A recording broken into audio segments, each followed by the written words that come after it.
Supreme court ने दुकानदारों के असली नाम उजागर करने पर रोक लगा दी है और ये कितना सही है या कितना गलत है, इस पर चर्चा बनती है। सावन का महीना शुरू हो चुका है। श्रद्धालुओं ने अपनी कांवड़ यात्रा शुरू कर दी है।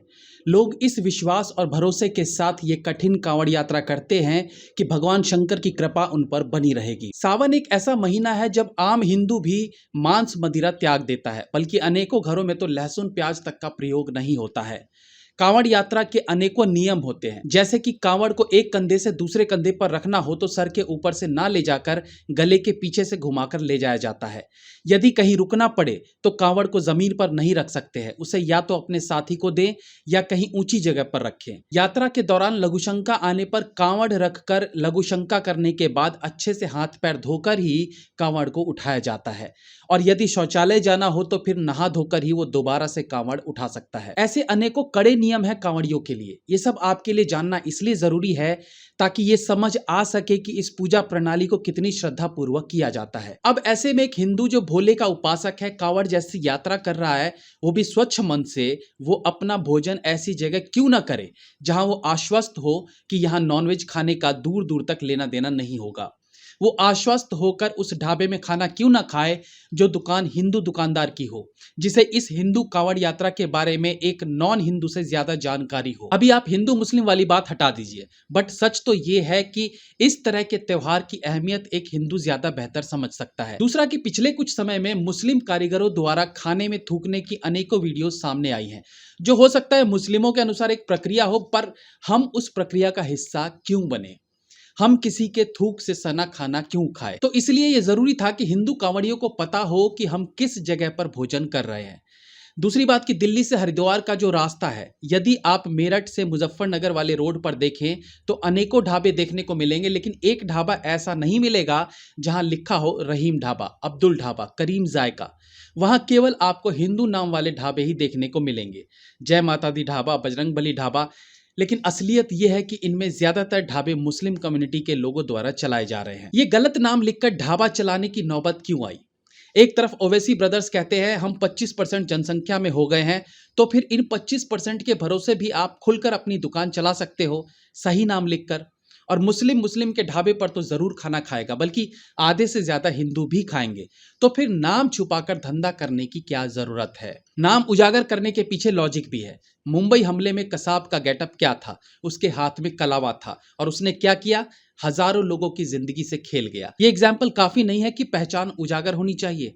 नाम बदलने की प्रक्रिया से पहले कई ऐसे लोग भी थे जो ऑनलाइन पेमेंट सिर्फ इसलिए यूज करते थे कि असल मालिक का नाम पता चल सके। और ये भले कुछ लोगों को गलत लग रहा हो, बट ये तो हर ग्राहक का हक है कि वो खुद डिसाइड करे कि वो कौन सा पदार्थ कहां से खरीद रहा है। आखिरकार वो उस चीज की पूरी कीमत चुका रहा है, तो उसे इतना हक तो है कि वो अपनी इच्छा अनुसार तय करे कि कहां से क्या खरीदना है। अब ये सुनने में आने लगा है कि अनेकों मुस्लिम दुकानदार जो पहचान छुपाकर धंधा करते हैं, दुकान करते हैं, उन्होंने ऑनलाइन पेमेंट लेना बंद कर दिया है।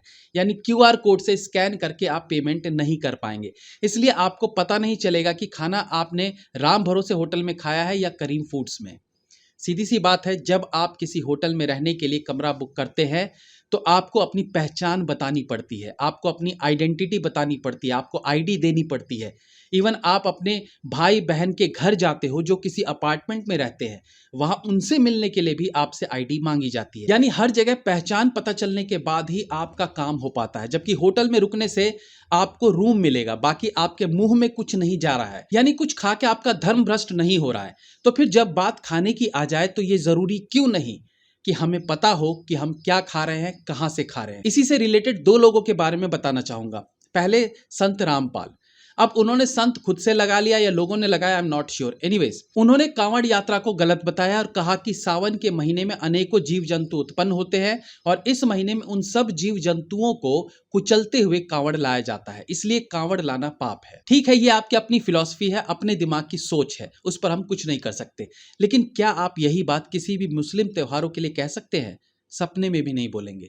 संत रामपाल के करोड़ों में फॉलोअर्स हैं। हालांकि उन पर कई हत्याओं का दोष है, वो जेल में है। इससे पहले 2007 में भी वो जेल जा चुके हैं।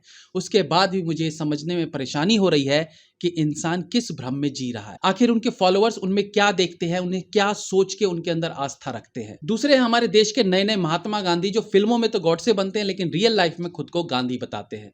हम सोनू सूद की बात कर रहे हैं। 2020 के कोरोना को अगर किसी ने सच में भुनाया है तो वो सिर्फ और सिर्फ सोनू सूद है।